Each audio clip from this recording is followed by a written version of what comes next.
Hello, everyone, and good morning. This is day 3 of Elevate's Aviation's virtual cross-country tour. This is specifically the Aviate component for today. We are live from all across Ontario and even out east. We are so excited to have you join us today, and can't wait for you to hear what our speakers have lined up for you to say about their amazing careers in aviation. We're going to start off by acknowledging the Indigenous peoples of all the land that we are on today. While we're all in different locations across the area, we are together on a virtual platform, and it is important to take a moment to acknowledge the importance of the land which we all call home.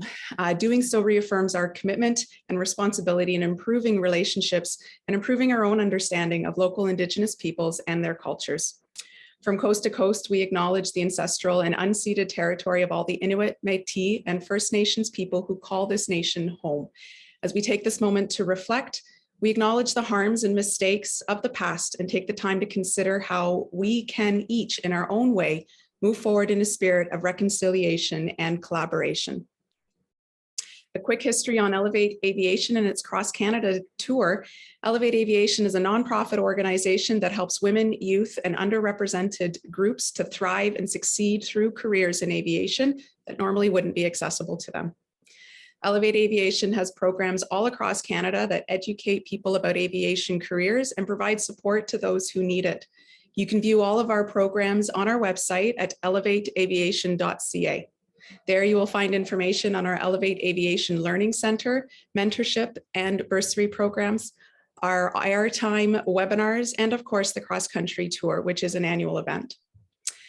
This cross-country tour started back in 2015 to showcase the many different careers available and the paths one can take to join the exciting world of aviation. This year, we are excited to present the tour virtually. We hope you enjoy the presentation today, and please ask any questions that you have. You can use the chat feature within Zoom, and our moderator, Laura, will compile those questions, and we'll ask the speakers at the end of the presentation once we've heard from all 3 of them. We'll go through as many of the questions as time will allow, and our moderator will put those together for us. To start off, I'm the host to take you through the next hour. My name is Ginny Spillins. I am a first officer with WestJet Airlines. I'm based in Toronto and fly out of Pearson. I have been in the industry just over 20 years. Started off as a flight instructor and then a Medevac pilot. And now I'm fortunate to have joined WestJet. And in the next coming months, I take my career up a little bit and I move on to our 787 Dreamliner aircraft to tackle some of our further international routes. On the side, most importantly and dear to my heart, I am a volunteer with Elevate Aviation. I am a mentor within the mentorship program, and I've been working with a few pilots as they start off their career or even look for some advice along the way. Okay, not enough. That's it for me. I'm just here to make sure this goes along smoothly. And I have 3 amazing women here that I'd like to introduce you to. We're going to hear from Erin Pratt, who is a helicopter pilot with the Canadian Armed Forces. Then we're going to hear from Allison Couch, who is a Medevac first officer with Air Bravo in Northern Ontario. And our 3rd speaker is Heather Hills, who's a flight instructor at the Brampton Flight Centre. I already mentioned Laura, but most importantly, she's our moderator and guru behind the scenes, Laura Matheson, who is Elevate Aviation's community events lead for our Ontario wing. So thank you so much for joining us today. I assure you that this is going to be very interesting. We've got a nice cross-section of various options for pilots in the aviation career, and these ladies will definitely give you a fantastic glimpse into their worlds. So with that, Erin, if you're all set to go, I'll pass it over to you, and you can tell us what your life is like. Thank you so much, Ginny, for the lovely introduction, and thank you to Elevate Aviation for the invitation. I want to thank everybody as well for attending this. Things like this weren't really available to me when I was younger, and starting in my career. So I think it's a really wonderful initiative. My name, as we said, my name is Erin Pratt. I'm a captain in the Royal Canadian Air Force, and I am an aircraft commander and instructor pilot on the CH-146 Griffin Search and Rescue helicopter here at 444 Combat Support Squadron in Goose Bay, Labrador. I was actually born in I was born in North Sydney, Cape Breton Island, Nova Scotia. I grew up in City Mines. I was there throughout my childhood, and I joined cadets when I was younger, which is where I started to learn about my love for aviation, because during my cadet time, I had the opportunity to do my glider license, and then I did my private pilot's license when I was 17 at Moncton Flying College, which is around the time when I started to discover that this was actually going to be something that I wanted to do for the rest of my life. I ended up getting my license before I could drive a car. So it was kind of a great early life start in aviation. Because I wanted to be in aviation for the rest of my life, I needed to figure out some career options, and I eventually decided upon joining the Royal Canadian Air Force.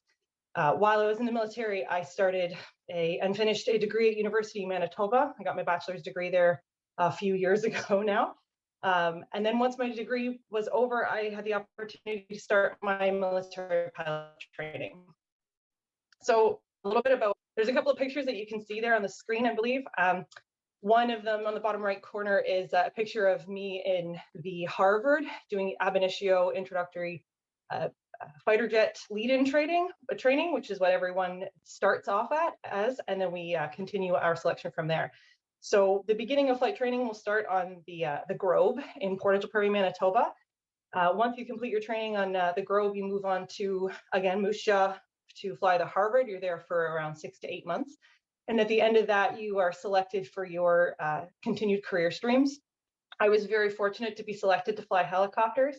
And so I moved back to Portage la Prairie, Manitoba to do my training on the Jet Ranger, the single engine helicopter, and then moved on to the Outlaw, which is yet another variant of the Bell 412, which is the helicopter that I'm flying today. I received my wings in 2015, which was a very big day in my life. I'm still extremely proud of that. And then I was posted to 424 Squadron as a first officer for search and rescue purposes. So the bottom right corner, you'll see a photo of, bottom left corner, you'll see a photo of 493. That's one of the aircraft that I got to learn to fly search and rescue on in Trenton.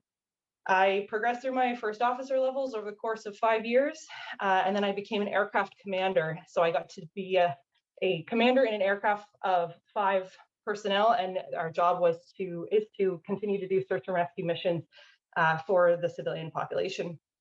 Then I had the opportunity to be posted to 444 Squadron, where I am today here in Labrador. Some of my everyday tasks here in Labrador, we do utility taskings for 5-wing and support to any sort of military work that they need done here. We also hold response postures for search and rescue for NATO jet training and any other NATO flying training in the area. I also have the opportunity on a daily basis to instruct new and developing pilots, but I also get to facilitate flight engineer and air combat medevac med technicians. And occasionally we do get called for search and rescue missions in the Newfoundland and Labrador area. And we also can get called for domestic operations like fires and flooding. A little bit about the photos that you see on the screen. Top right corner is a photograph of myself, my friend Steph, and my friend Jessie. We were the first female crew to take a helicopter at a 424 Squadron, and we actually got to attend a Girls Can Fly event in Waterloo, Ontario. That was a pretty special moment for the 3 of us. And the top left corner, that is myself and my first officer, who also happens to be named Captain Pratt because that is my husband. If I could have the next slide, please. Let's see if this works. Perfect. I had the opportunity to meet Zara Rutherford. I'm sure many of you have heard of her. She just completed her solo trip around the world. She's an absolutely incredible person, and she came to Goose Bay, and we spent a little bit of time sitting in the helicopter, and I'm really in awe of what she's done. And some photos around the outside of it. These are all things that we do in the helicopter. We can do boat rescue. So we can fly along basically in formation with boats and hoist in and out. We can hoist in our technicians and then hoist out critical patients. And again, I wish I could say that I was the person in the photo in the bottom corner, but no, again, that's my husband. Seems like I'm always the one taking the photos. And we'll take the next slide, please. And finally, this is just a little bit of an outside image of what we do. Some flying training that we do is the mountain flying course in Penticton, BC, which is the top photograph. The bottom left, forgive me, bottom right photos are both out of BC as well. So we get the opportunity to travel across Canada and do a lot of incredible training, but there are also some beautiful mountains here in Labrador. So I have the pleasure of getting to do mountain flying quite often. And then in the bottom left, that's a photograph from the helicopter looking down while we're doing simulated patient pickup hoist training. So that's basically, in a nutshell, what we do every day. And that's all I have for you for now for my presentation. That's incredible. Thank you, Erin. Those are awesome pictures. That must be quite the experience in and out of those mountains, especially at the lower altitudes that I imagine you fly with the helicopter. That's amazing. Thank you. Allison, are you ready to tell us about your day-to-day ins and outs? Yes, I'm ready. Good morning, everyone. Thank you so much for the introduction, Jenny, and thank you for everyone for being here today. I'm delighted to be a part of this year's Elevate Aviation cross-country tour. May I please get the next slide, Laura? So my name is Allison Couch. I'm currently a Medevac and air charter pilot for Air Bravo. I fly as a first officer for them on the PC-12 based out of Thunder Bay. I'm brand new to the job. I've been here for 3 months. I'm absolutely loving it. We fly all over Northern Ontario, particularly Northwestern Ontario, Southern Ontario, and we do cross-border flights to the US and down to Mexico as well. So it's been really exciting. Before my job at Air Bravo, I was a corporate pilot flying the PC-12 for Coy Wolf Aviation. And that was my first flying job in aviation. So that was really exciting. Before I was a pilot, I've been in aviation for over 10 years, and I've had a lot of very diverse job experiences in aviation. I started off at the aviation management course at Georgian College. I took the 3-year degree there. And I took that because I didn't know what exactly I wanted to do in aviation when I first started. I knew I wanted to be in this amazing industry, but I just didn't know which avenue I wanted to go into. So the Georgian College program was a great foundation to let me explore the different sectors in aviation. And we had a 1-year co-op work term with 3 different co-ops. So I got to do mine at Transport Canada, Pratt & Whitney Canada, and Service Air, which no longer exists, but they used to do the ground handling at Toronto Pearson. And my first job out of school was working for Orange Air. I was their aerodrome conformance specialist. It was a really challenging first job, but really rewarding and exciting. I was in charge of auditing helipads across Ontario that Orange would fly into, ensure their compliance with Transport Canada and the internal Orange standards. And at the same time, I was really curious into flight training and flying, and I was caught by the travel bug. So I ended up taking flight training at the Island Airport to get my PPL, though the costs were quickly starting to add up, and I couldn't keep up with how much it was costing me at the time. So I eventually moved on to Sky Service Business Aviation to progress my aviation career, get more experience. And I was there in their maintenance planning department, planning maintenance on really cool business jets and making a little bit more money. So I was able to slowly progress on my flight training, though I was still really caught by this travel bug, and all I wanted to do was travel. And so I thought, okay, I want to travel, I want to fly. So I wanted to be a pilot. That's exactly what I wanted to do at this point, though I didn't have the funds for it. So I was talking to a few friends of mine that were flight attendants overseas at Emirates, and they said, hey, why don't you join as a flight attendant? You get to travel the world. So I went to an open day in Toronto for Emirates Airlines. I went through the interview process. There was 4 stages of the interview, so it was pretty challenging, though I got through all of it. And I packed my bags and moved to Dubai. And next slide, please. So I went overseas to be a flight attendant with the intentions of staying for 1 year and to save enough money, come home, finish my flight training. At the same time, I was able to travel the world. Though after the year was up, I wasn't ready to leave. I had made some incredible lifelong friends. I was traveling. I've been over 80 countries. And at the same time, I was doing my master's degree in aviation management. So I just wasn't ready to leave yet. So I stayed an additional 4 years. And at the end of the 5 years, I went to a 99s conference in Jordan. So the 99s is an organization of women pilots across the world. And these ladies gave me the push I needed to go and pursue my dreams. I was a little nervous at that point because I had been a flight attendant for so long. I thought maybe it's too late for me to go and be a pilot, but no, these ladies really encouraged me, inspired me. So after about a month after that conference, I applied to the Integrated Airline Transport Pilot License Program at Brampton near Toronto. And I packed my bags and moved back home to Toronto, moved in with my parents. And I did this 18-month program I had my PPL already, so I continued on to my flight training and got my frozen ATPL. And we graduated right in the midst of the pandemic, so that was a bit challenging. Though right before graduation, I was lucky enough to get a job with Coy Wolf Aviation flying corporate. They weren't flying very often, so it was nice that I could still finish my program and fly at the same time. And I stayed with them for about 2 years, but they weren't flying very often. So I know I needed to build up some more hours to get more job opportunities long-term as a pilot.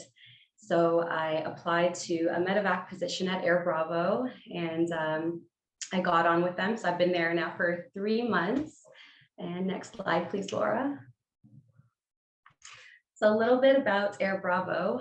We fly to all the destinations you see on the map, though some of the places that are not on the map are a lot of remote Indigenous communities that we fly into that are only fly-ins. So this winter, we've been quite busy flying vaccine supplies, food supplies in, because you can only get in by air. And sometimes they have an ice road, which is really neat.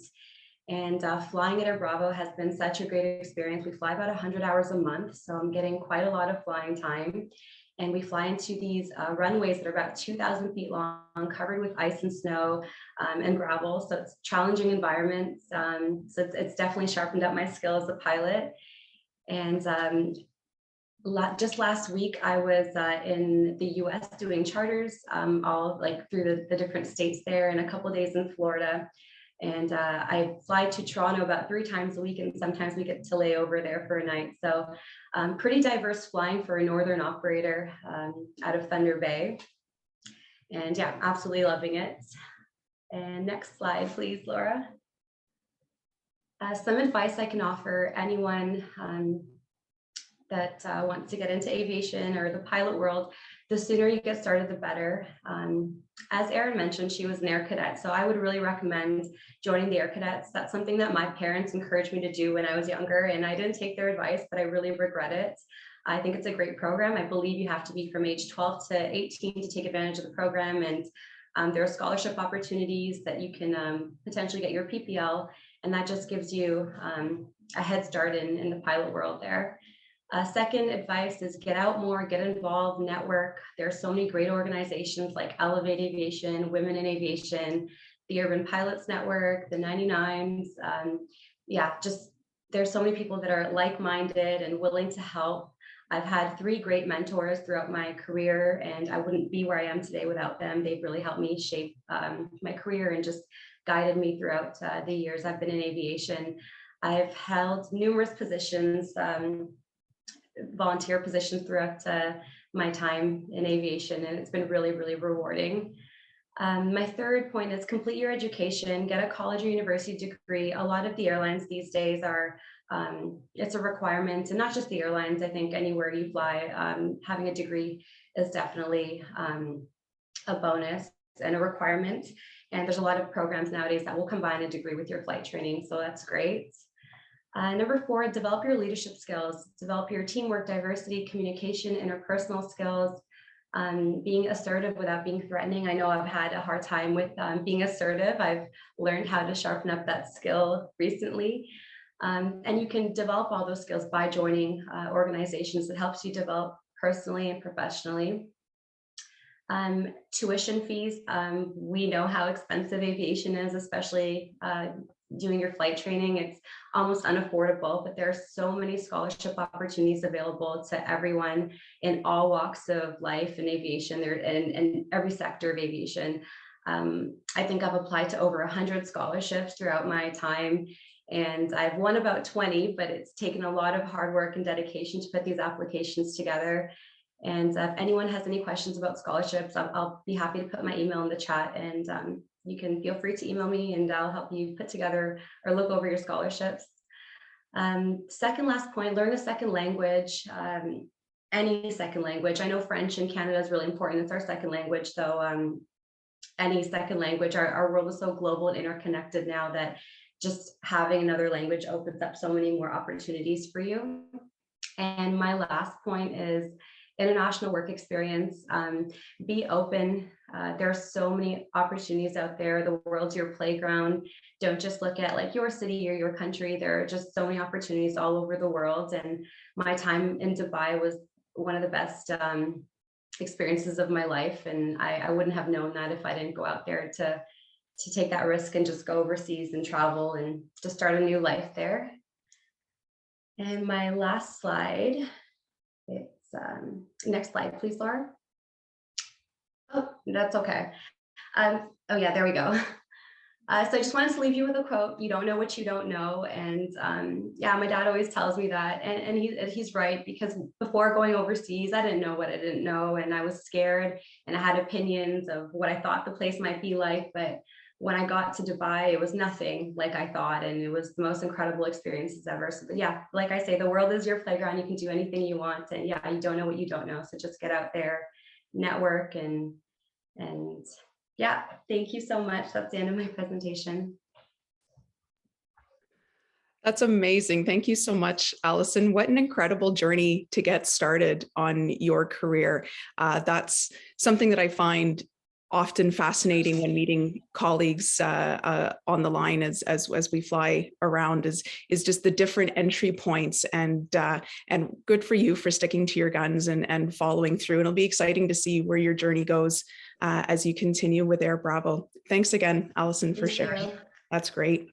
Heather, my friend, are you all set to share with us what you're up to these days? I am. Okay. Thank you very much for the introduction, and I'm so excited to be speaking on this cross-country tour. Elevate has provided me with so many opportunities, amazing mentors, so I'm so happy to be able to speak and give back. So a little bit about myself. My name's Heather. I'm a flight instructor at the Brampton Flight Center. I've been working there since August of 2021, and it's been an amazing journey so far. So I grew up in Hong Kong, and I just grew up with family all across the world. And I went on my first flight when I was 2 months old. So I think my parents exposed me to it at a very young age. I've always loved flying. I just really never thought of it as a possible career. So when people would ask me when I was younger what I wanted to be, it was always like a teacher or something. I didn't really see any female role models when it came to aviation. So I went through high school and I did my undergrad in business and still never really thought of pursuing a career in aviation. It was actually my dad that gave me that push, and he bought me a familiarization flight for my birthday, and I absolutely loved it. Still at that point, I wasn't sure if it was feasible for me to become a pilot, so I decided to stick to my plan to go to university, which now I'm really glad I did. Got my degree. However, a year into my degree, I decided that I couldn't see myself doing this. I loved flying, and it was just something that I had to pursue. So I decided to do both at the same time. So I was flying, I was working, and then also doing my undergrad. So it was a lot to manage, but working allowed me to help fund my PPL. So I finished my PPL in 2019. And I joined an integrated program at the Brampton Flight Center with Allison. I got my CPL, my multi-IFR, and we have a frozen ATPL. It was awesome because we got to do some multi-crew stuff, and we got to hop in the sims at CAE, and Allison was my partner. So it was really cool going through that together. like she said, I graduated in 2020, which was in the middle of a pandemic, not the best in terms of jobs. And found myself there not really sure what I wanted to do. So I've always loved teaching. I've been a tennis coach for 10 years. And so I thought, what better way to combine my love for coaching and teaching with flying? So I decided to pursue my instructor rating. So in May of 2021, I started my instructor rating, and I finished it, I believe, in June of 2021. And I was lucky enough about a month later to land a job at the Brampton Flight Center. It was not an easy time for anyone to get a job at that time. So I do realize I'm really fortunate to be in a position where I am working during the pandemic. So in the photo, I hit 500 hours recently, which was a huge thing for me. So I had to take a little picture. And through flight instructing and flight training, you see many different sunsets, and that's one of my favorite parts. Next slide, please, Laura.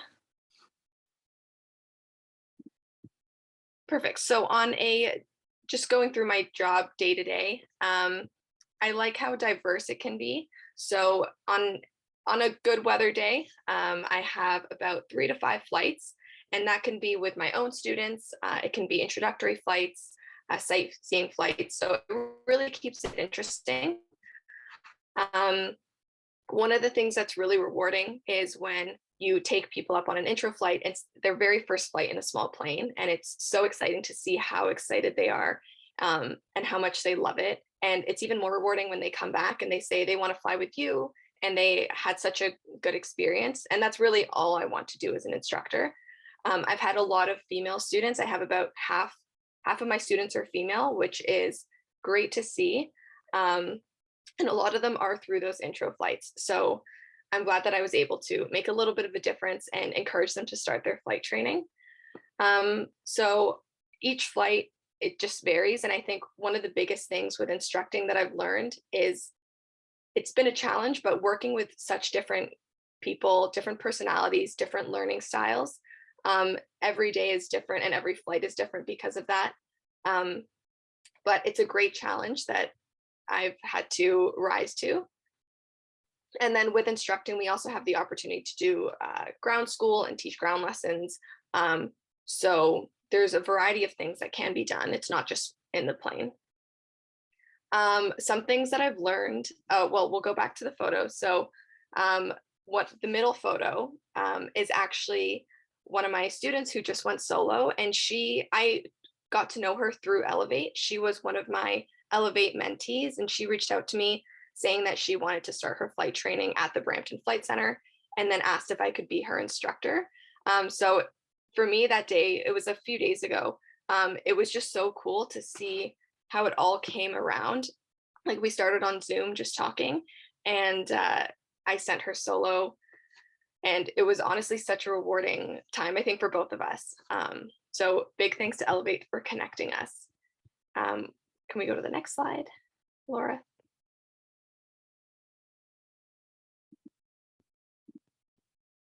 Maybe it skipped one. Oh, perfect. Awesome. So some things that I've learned through instructing is you don't really know something until you teach it. When I graduated from the ATPL program at Brampton, I sort of thought that I knew it all in the sense that I was ready to move on to the next thing. And I wanted to fly a bigger plane. I mean, I still do one day, but you wanted to fly the bigger plane. You wanted to, move on, go somewhere else. But through instructing, I've realized that there is so much still to learn with a 172, which is what I fly. And it's been really cool to be able to essentially dive deeper and become a master, or know a lot more about what you're flying instead of moving on. And like I said, I've learned so many skills being able to work with different people, because flying, a lot of it is being able to fly with anyone. And one of the challenges that I find is that, of course, it's not always rainbows and sunshine, especially in Southern Ontario in the winter. You do get a lot of bad weather days, but that has allowed me to get more involved with women in aviation organizations such as Elevate, the 99s, and Women in Aviation. So I'm a mentor and a mentee in Elevate, and I've met some incredible women who have just supported me along my journey and encouraged me to take the next step and pursue my passion. And I've also been able to give back by presenting to other schools and, just giving back in what I've learned and providing support. So one of my biggest recommendations is to get involved. You'll never know who you meet. You're going to meet so many amazing people that are going to help you along your journey. And by getting involved, it opens you to so many scholarships that are really going to open so many doors. One of the quotes that I put on is stay curious, keep learning, and keep growing. So never settle in terms of, what you know and where you're at. Try to keep pushing, stay curious by, going out and, meeting new people. You're going to learn so much from other people. And the bottom right photo was some aerobatic training that I actually did with Allison as well. And that was really cool. That's a whole different world as well. So always be willing to go out and try new things. And that aerobatics opportunity was actually because of a scholarship. So it kind of all comes back around to getting out there, getting the scholarships and meeting people, and you're going to have some awesome opportunities. The other two photos are just some of the cool views that I get to see on a day-to-day basis. So the one on the left is Niagara Falls. And then, of course, the one on the top right is the CN Tower at night. And those two are some of my favorite views to see. So I highly recommend, instructing is a great path. So if anyone has any questions, I'll leave my email in the chat as well. And I'm happy to help anyone and answer any questions that anyone has. Thank you.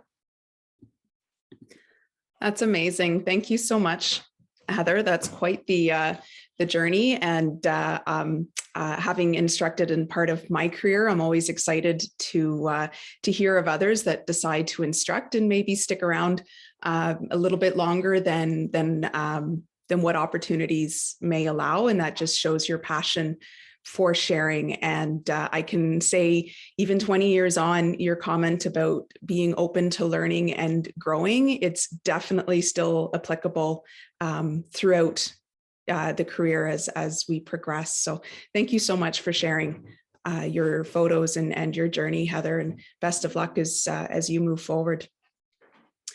Our dear friends, that is the stories for Erin, Allison, and Heather. If you guys have any questions, Laura, do we have any questions from those watching for our speakers right now? We do not have, whoops, sorry, I'm just getting myself set up here. We currently don't have questions from any of our listeners, but that's fine because I have some of my own questions for you all. So Erin, Allison, and Heather, you all touched on some of the different rewarding aspects of your role, be it medevac, introducing someone to flying, or sort of more even in search and rescue content. But what would each one of you say is the most rewarding aspect of your role?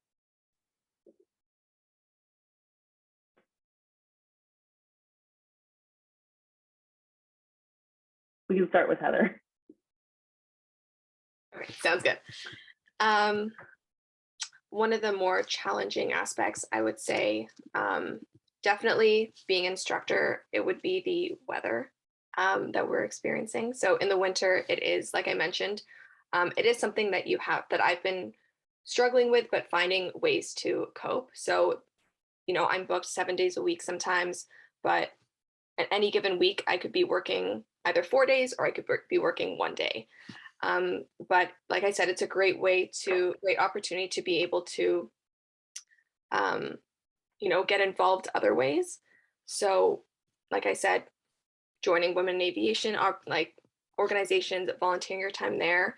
And then I also spend my time just trying to gain more knowledge, like I said, constantly learning so I can be better for my students. So there are downsides. That's definitely a big one, because you do have, you're a little bit more restricted, but there's definitely ways to work around it and make the most of it. Mm-hmm.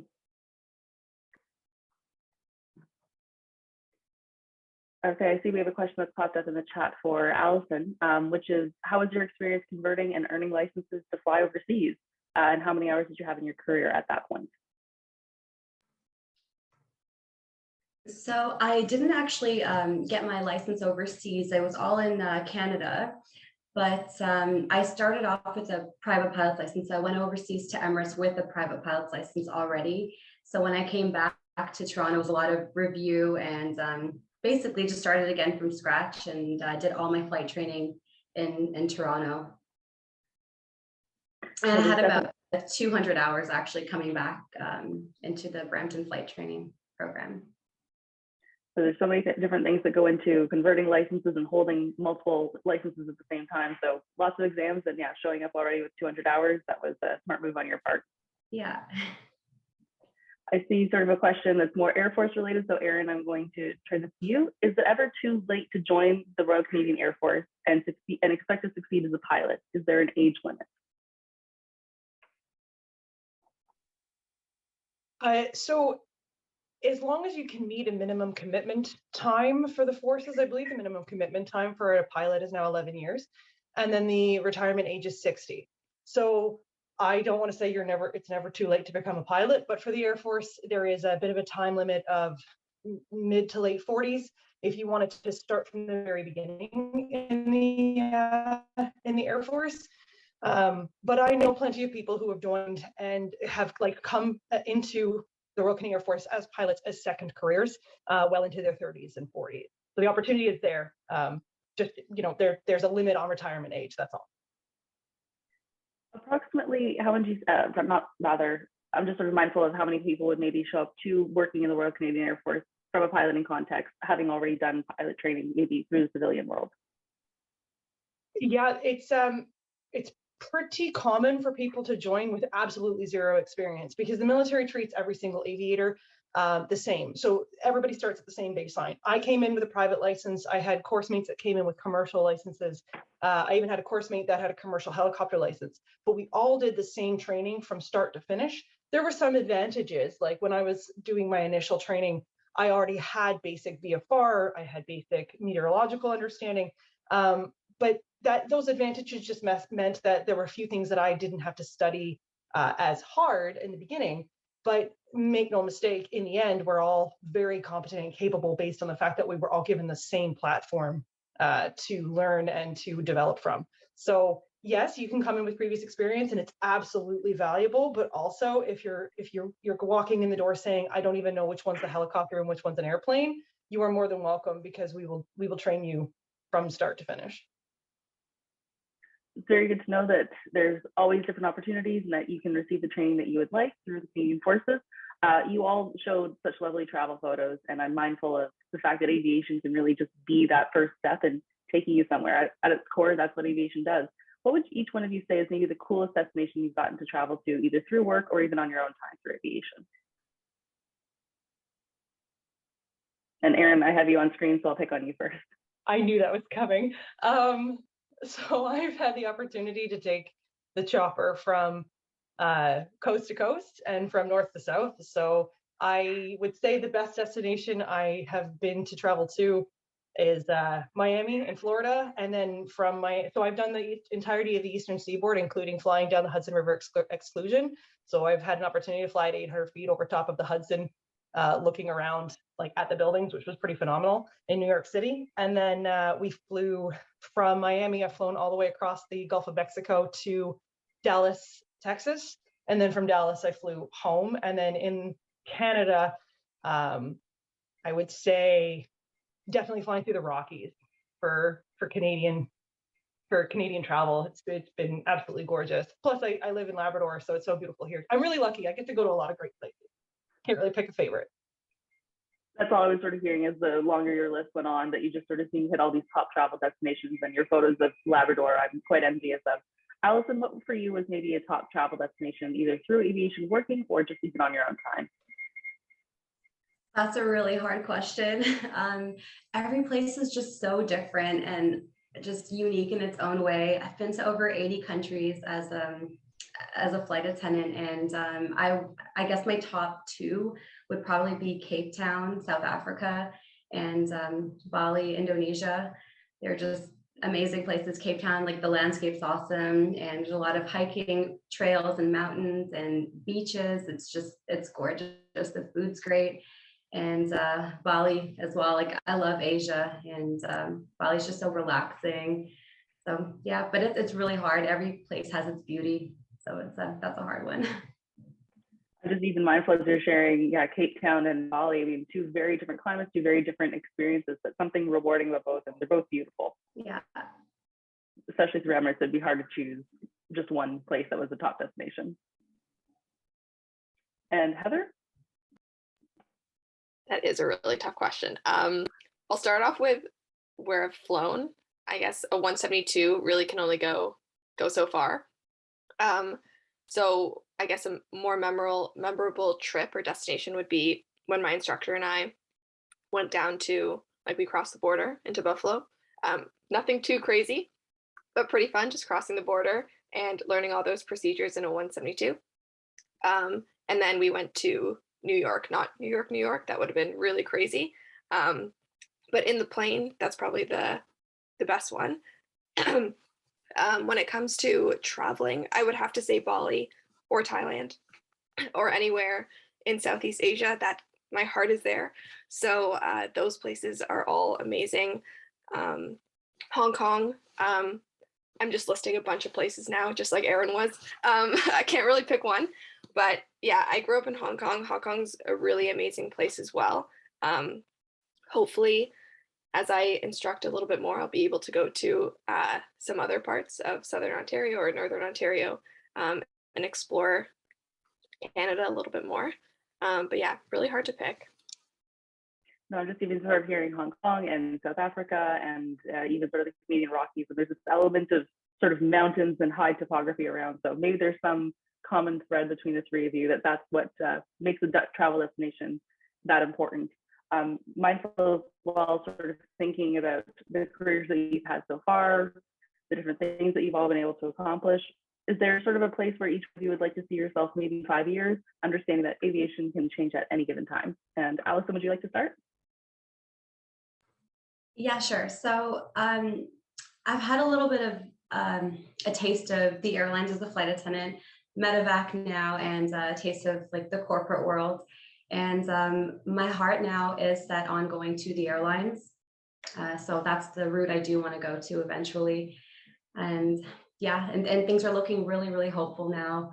The industry is revving back up and there's a lot more opportunities. So yeah, at the moment, I'm happy gaining all this valuable experience to bring over to the airlines when I transition one day.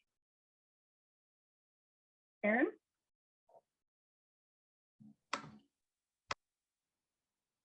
In 5 years from now, I probably won't be living in Labrador. Unfortunately, it's a very short posting that they allow us to have here.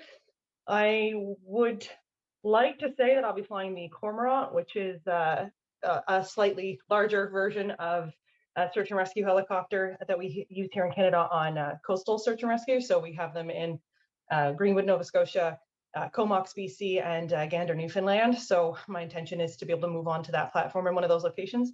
And then further down the road, I would like to look at some international work opportunities and look at helo operations outside of Canadian search and rescue. Heather? Yeah, I think in 5 years, I would like to be at the airlines. That's kind of always been my dream, but COVID has allowed me to kind of explore a different passion of mine through the instructor route that I didn't really plan on, I guess, going into. So I'm really glad that I do have this experience and I'm currently learning so much from it.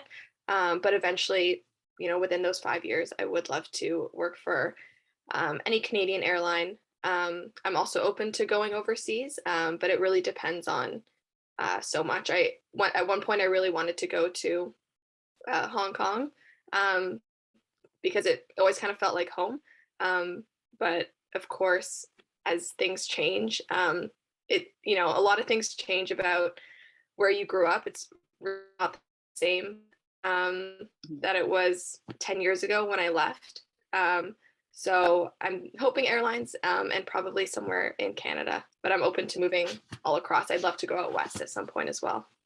No, I'm just, again, mindful listening to all of you three that there's this common trait of not wanting to sell yourself short, not wanting to miss out on opportunities and seeing different opportunities as they come up, and be it local to you or even international. I think it's incredibly exciting to see that all of you have that spark and are that desire to go as far as you can. So I look forward to sort of keeping up with you in the next 5 years. It'll be interesting to see where you all go. I'm sort of seeing another question from the chat from Doug. We might have missed it, but could you explain a little bit about what the Elevate program is for students? So Ginny, I know you'd mentioned that earlier at the beginning, but would you mind sharing more about Elevate again, please? Yeah, definitely. Elevate Aviation is a I'm blanking on the words. They're not-for-profit organization that is geared to helping women, youth, and any underrepresented group to have access to succeed and thrive to careers in aviation. There is lots of information available at the website, which we can again share in the chat. The website is elevateaviation.ca. And there you will find information on the Elevate Aviation Learning Center. There's a mentorship program, bursaries, programs. Heather and Allison really touched on the importance of scholarships and helping out. And please don't let finances be a fence or a wall to prevent you from doing something that you care about.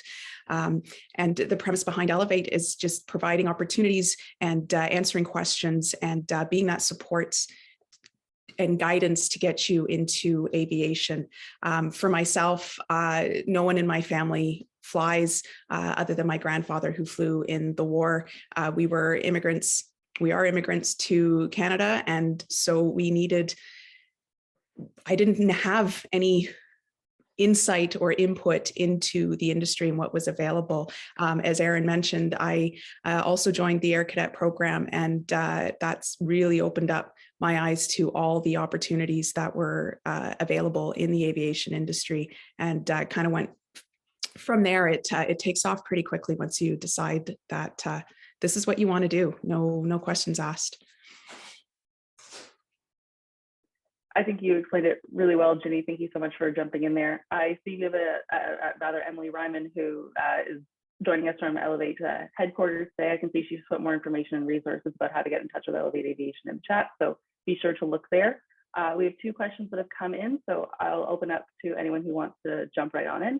How did you guys manage your friendships and any long-term relationships while moving around the world and country?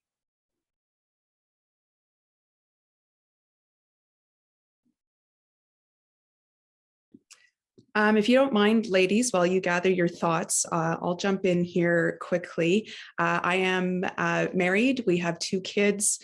Their ages are 10 and 7. My husband is also a pilot. As Erin shared, she works with her husband, and I've been fortunate to work with my husband as well. We're both airline pilots. We even work for competing airlines just to keep things interesting. Yeah, it's a very fair question. How do you keep up the relationships? How do you keep up those friendships? And thank goodness for technology. That definitely helps while being away. My husband and I both have a strong family support in the background. Grandparents are great with the kids.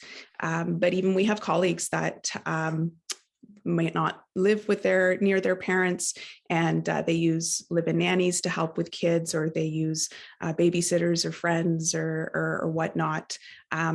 Ultimately, if there's a will, there's a way.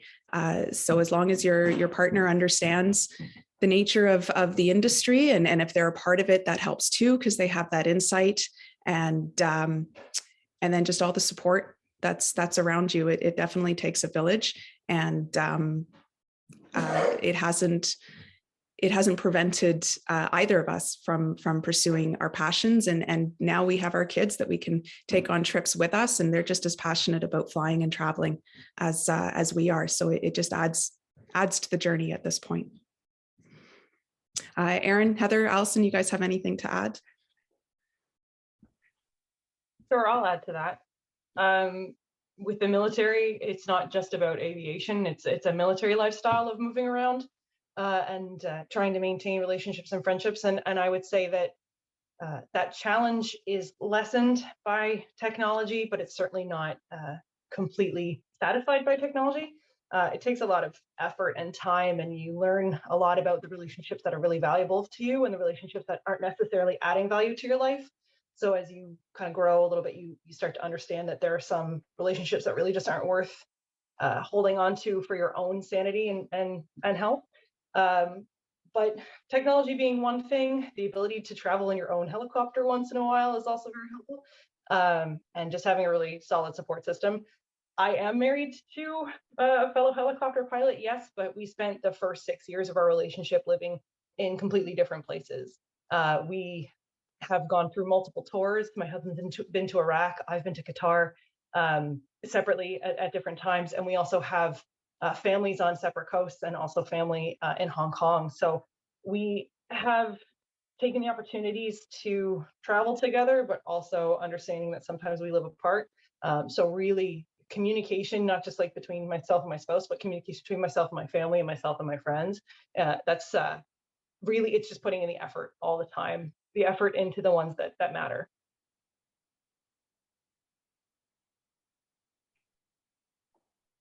I think, Allison, you had something to mention at the same time. Yeah, so I have a very supportive group of friends and family, and I also grew up overseas. I grew up in Singapore, so I've had friends all over the world throughout my whole life. And yeah, we communicate, we stay in touch through WhatsApp. I think that's the main source of communication. We send each other voice notes. Sometimes I get voice notes in the middle of the night from my friends in Asia or Dubai. And no, we always make time, some way or another, we make time to send each other voice notes to just catch up on each other's lives. And my parents are very, very supportive. My partner is also in aviation. He's a pilot for Jazz. And when I told him I was moving to Thunder Bay, he didn't hesitate. He goes, "Okay, I'm moving with you." And he moved up here to Thunder Bay, and he's commuting now to back and forth from Toronto. So yeah, it's great having a partner in aviation. For me, it's been great. We really understand each other's schedules and support each other throughout our careers, journeys, and challenges. So it's great. And then the time apart from each other is also good. It's like healthy space. So yeah, it's for me, it's worked out well. And I have friends all over the world. So we still try to stay in touch as much as we can. Yeah, I'm just gonna touch upon like the voice notes thing. I think it's just so different to texting, and sometimes you can't find the time to FaceTime. So sending a voice note and just like having that little bit of, I guess, added emotion, or you can really sense what the other person's going through, is just really, really cool. And that's something I only started doing recently, but it's been a huge game changer. Unlike Erin and Allison, I don't have a partner who's in aviation. That, of course, also poses some, I guess, challenges because on one hand, while I guess he is more stable in the sense that he's in one place, he doesn't understand a lot of the things that goes on, and that's okay. But it just requires, like Erin said, a lot of effort and a lot of communication to really understand like the differences in our lifestyle. So when it comes to just keeping relationships, whether it's at home, like in a home base, or whether it's all around the world, it's a lot of effort. And you do have to, like, quality over quantity kind of thing. I think as you grow up, you realize that. And, it doesn't have to be like a bad, like, friendship breakup. It's just, some people go on different paths, and that's okay. But yeah, it's a lot of effort, but it's totally worth it for the right people. I'd have to agree with what you've all said here today.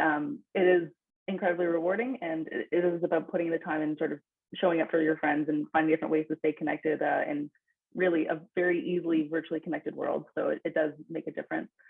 I do see we have a question from Megan. Does Elevate have financial help with getting your private pilot license? Elevate Aviation does have several bursaries. They have ones related to becoming an air traffic controller, becoming an aircraft maintenance engineer, and also some related to becoming a pilot. I believe we've already linked some information about Elevate Aviation online and how you can get in touch with them. And that would be my suggestion for resources, where to go to find more information about different bursaries and scholarship opportunities available through Elevate Aviation.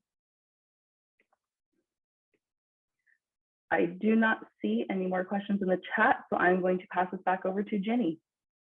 Thank you so much, Laura, for helping facilitate those questions. And those are really good questions. And I think we kind of got into the meat and potatoes, specifically attracting women to this industry wrapped around our relationships, which are very important in all of our lives. If you do have any further questions, we will provide contact information in the chat. You can also reach out to Elevate Aviation at their email address, which is info@elevateaviation.ca, and they will pass that question along to someone who can provide you with answers, especially if you have specifics tailored to your particular situation. For now, I want to extend a very big thank you to Erin, Allison, and Heather for sharing their journeys with us today. It's been interesting, even for myself, to get to know you guys over the past couple of weeks and to hear about your exciting adventures. I think the cross-country tour endeavor from Elevate is a fantastic idea to showcase these careers and these options to everyone out there who may be considering. And next time that plane flies overhead, instead of wondering if, you can maybe start wondering how, and find the answers and figure out how to get you to where you need to be. Please check out the Elevate Aviation website for any more information, and don't be afraid to reach out to any of our presenters today. Big thank you to Laura for having my back on the technical side of things and facilitating our questions. We do wish you an amazing day. Enjoy the rest of your day and week wherever you are, and we hope to see you in the skies somewhere soon. Cheers.